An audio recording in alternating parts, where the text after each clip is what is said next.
আসসালামু আলাইকুম দর্শক। আজকে আপনাদের দেখাবো কিভাবে খুব সহজে মজাদার ডিমের কোরমা রান্না করবেন। এভাবে রান্না করলে দেখবেন বাচ্চাসহ বাড়ির বড়রাও এটি খেতে খুব পছন্দ করবে। চলুন দেখে নেই কীভাবে ডিমের কোরমা রান্না করবেন। এর জন্য প্রথমে 6টি ডিম সিদ্ধ করে নিচ্ছি। ডিম সিদ্ধ হয়ে গেলে এগুলো খোসা ছাড়িয়ে অল্প তেলে ভালো করে ভেজে নিব। ডিমগুলো ভাজা হয়ে গেলে এটি সাইডে রেখে দিব। এরপর কুচি করে রাখা একটা পেঁয়াজ তেলের উপরে দিয়ে ভালো করে ভেজে নিতে হবে। পেঁয়াজগুলো নেড়েচেড়ে ভালো করে ভেজে নিব বাদামি হওয়া পর্যন্ত।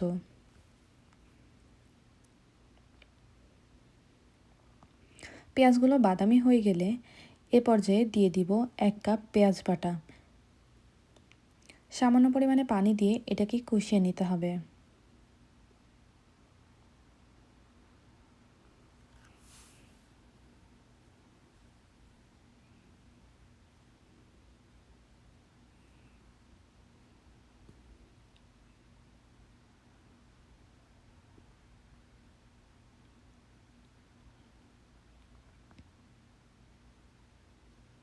এরপর দিয়ে দিব 1 চা চামচ আদা রসুন বাটা।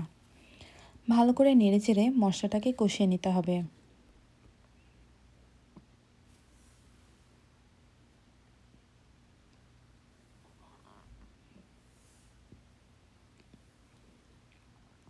এ পর্যায়ে দিয়ে দিচ্ছি 1 চা চামচ লবণ। আপনারা এখানে আপনাদের স্বাদ মতো লবণ দিতে পারেন। দিয়ে দিচ্ছি হাফ চা চামচ শুকনা মরিচ গুঁড়ো। আপনি চাইলে এটি স্কিপ করতে পারেন, সেক্ষেত্রে কাঁচামরিচ একটু বেশি করে দিতে হবে।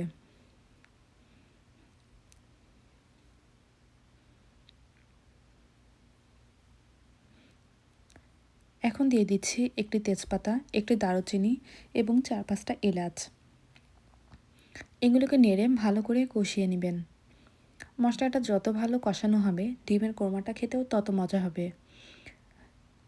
সেজন্য এটিকে নেড়ে চেড়ে বেশ ভালো করে ভেজে নিতে হবে। এটি একটু ভাজতে একটু সময় লাগবে, কিন্তু তবুও এটাকে ভালো করে কষিয়ে নিতে হবে।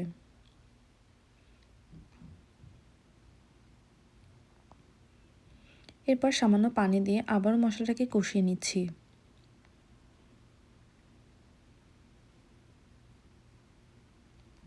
মশলাটা থেকে যখন তেল বের হয়ে পড়বে তখন বুঝবেন মশলাটা ভালো মতো কষানো হয়ে গেছে। দেখুন মশলাটা থেকে তেল ছেড়ে দিয়েছে, তার মানে আমাদের মশলা কষানো হয়ে গেছে। এ পর্যায়ে আমরা দিয়ে দিব আগে থেকে বেটে রাখা বাদাম কুচি।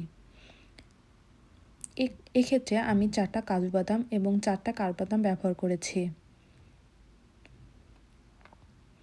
এরপর বাদামটাকে ভালো করে মশলার সাথে মিশিয়ে কষিয়ে নিব।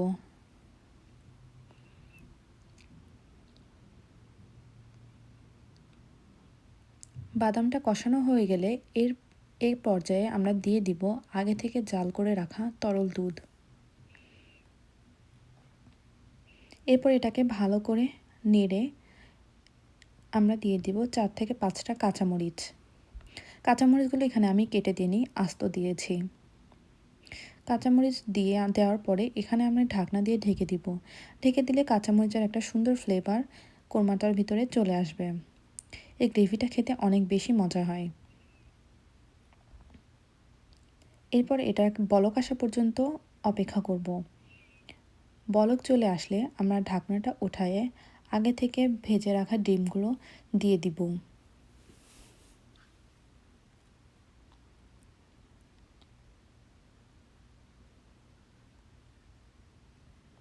ডিমগুলো দেওয়ার পরে এটাকে একটু নেড়ে চেড়ে আমরা ঢাকনা দিয়ে ঢেকে দিব।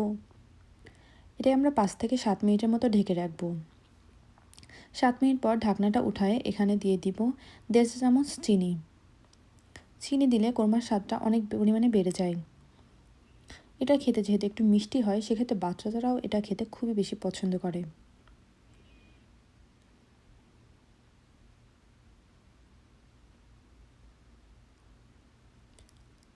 আমরা একটু ভালো করে নেড়ে আবার ঢেকে দিব। কোরমাটা দেখেন হয়ে গেছে। আমরা কোরমাটা নামানোর আগে 1 চা চামচ গাওয়া ঘি দিয়ে দিব। গাওয়া ঘি দিলে এটা সুঘ্রাণ আরও অনেক বেড়ে যায় এবং এটা খেতেও অনেক বেশি টেস্টি লাগে। এরপর আমরা এটাকে ভালো করে নেড়ে নামায় নিব। দেখুন মজাদার আমাদের ডিমের কোরমা তৈরি হয়ে গেছে।